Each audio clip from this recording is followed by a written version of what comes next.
যদি 144 দ্বারা জারি হয় তাহলে ছাত্রদল যুবদল কিভাবে বিজয় উল্লাস মিছিল করে? পুলিশ এখানে আমাদেরকে আটকিয়ে রেখেছে, চারদিকে পাহাড়, আর চারদিকে আমাদের সন্ত্রাসীরা অস্ত্র নিয়ে আমাদেরকে ঘেরাও করে রাখছে। এটার জন্য তো আমরা বিশেষ গণতান্ত্রিক সংস্থা থেকে পুলিশ স্বাধীনভাবে কাজ করবে, বিচার স্বাধীনভাবে কাজ করবে। তো আজকে যেটা হলো, পুরা জিকে ঘোষ উনি যে সন্ত্রাসী ছিলেন বা সন্ত্রাস পালেন, সন্ত্রাসীদেরকে আশ্রয় দেন, এটা হবিগঞ্জের মানুষ জানতো এতদিন। গতকাল এটা পুরো বাংলাদেশ জেনেছে এবং আজকে এটা পুরো পৃথিবী জেনেছে। তাহলে এই সরকার কিভাবে বিরোধী দলের সাথে ট্রিটমেন্ট করে, অপোজিশনকে মত প্রকাশের অধিকার যেখানে সংকুচিত হয়ে যাচ্ছে, এটা আজকে প্রতীয়মান হচ্ছে। আমরা পুলিশকে বলবো, এখানে এসপি ছিলেন, আমরা বলবো যে পুলিশ যদি তার নিরপেক্ষতা প্রমাণ করতে চায়, ধরে রাখতে চায়, পুলিশের যেই শেখ হাসিনার সময় যে দলীয়করণ, সেখান থেকে তাদের ইমেজ যদি উদ্ধার করতে চায়, তাহলে অবশ্যই এই ঘটনার যথাযথ বিচার করতে হবে, দ্রুত সময়ের মধ্যে, আজকে রাতের মধ্যে গ্রেফতার করতে হবে। আসামিদের কোনোভাবে যাতে পালিয়ে যেতে না পারে, গ্রেফতার করে তাদের বিচার হলে আমরা তাও ধরবো যে কিছু পরিমাণ হলেও এখানে এখনো ন্যায় বিচার আছে। আর না হলে আমরা ধরে নিব যে এটা আবারও একটা মাফিয়া, একটা স্বৈরতান্ত্রিক রাষ্ট্রে পরিণত হবে। ভাই, মামলার বাদী কতজনকে আটক করা মামলাবাদী যুবশক্তি, জেলা যুবশক্তি আমরা আপনাদেরকে আপনাদের যে নাম মামলার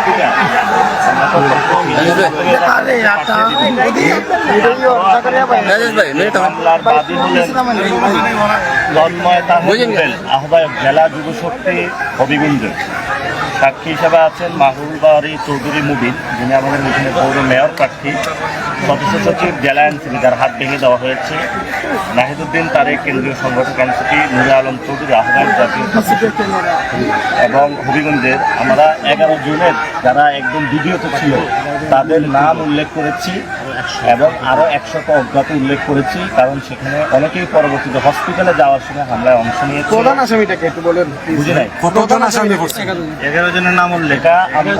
এটা যখন আজকে আমরা অভিযোগটা দায়ের করেছি, এটা ভিডিও ফুটেজে বিশ্লেষণ করা হবে। পুলিশ যেটা হলো ওইখানে বিশ্লেষণ করে যখন মামলা কোর্টটা পাবো, এটা কোন অনুযায়ী সাজানো হয়েছে সেটা এখানে আমরা বলেছি। এটা যারা এখানে আছে সবাই জিকে গাউসের অনুসারী এবং প্রধান মামলার আসামি তিনি হলেন রাজীব আহমেদ, রঙ্গন জেলা ছাত্র দলের উনি সভাপতি। দ্বিতীয়ত যিনি আছেন আরিফুজ্জামান রিয়াদ, উনি বৃন্দাবন কলেজের সেক্রেটারি ছাত্র দলের। আমরা এখানে এটা উল্লেখ করেছি, প্রায় আমাদের ক্যামেরা, ল্যাপটপ থেকে 20 লক্ষ টাকার যন্ত্রপাতি তারা নিয়ে গেছে।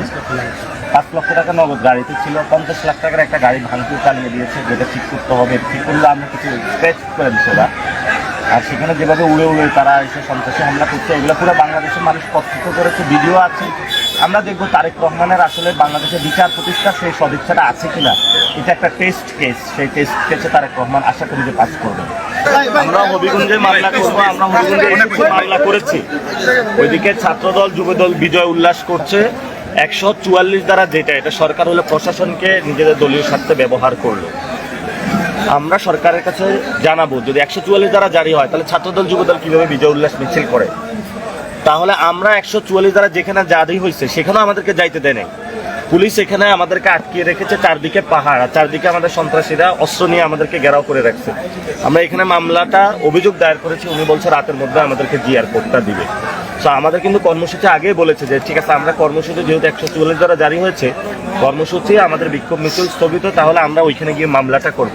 ফলত আজকে মামলাটা করা হয়েছে, আজকের মতো এতটুকুই। আমরা ইনশাআল্লাহ পরবর্তীতে এখানে আমাদের আহত যারা হয়েছে তাদের বিচার, ক্ষতিপূরণ এবং বিচার না হওয়া পর্যন্ত যেসব সন্ত্রাসীদের আমাদের আন্দোলন জারি থাকবে। নেক্সট কর্মসূচি ইনশাআল্লাহ আমরা জানাবো। নেক্সট কি কোনো কর্মসূচি দিবেন আপনারা হিসেবে দেখছেন না ওডিআই হিসেবে? আজকে আসলে বাংলাদেশে দেখা যাবে মানে সন্ত্রাসের নির্ভর একটা বিএনপি রাজনীতির দিকে যাচ্ছে, এবং আমরা যদি সন্ত্রাসী যারা তাদের যদি বিচার হয় তাহলে বুঝবো বাংলাদেশে বিচার আছে, আইনি শাসন আছে। তাহলে কতজনের বিরুদ্ধে মামলা করছেন আপনি? 11 জনের নাম লেখা আছে, আর ভিডিওতে তো আরো আছে, 100 আছে।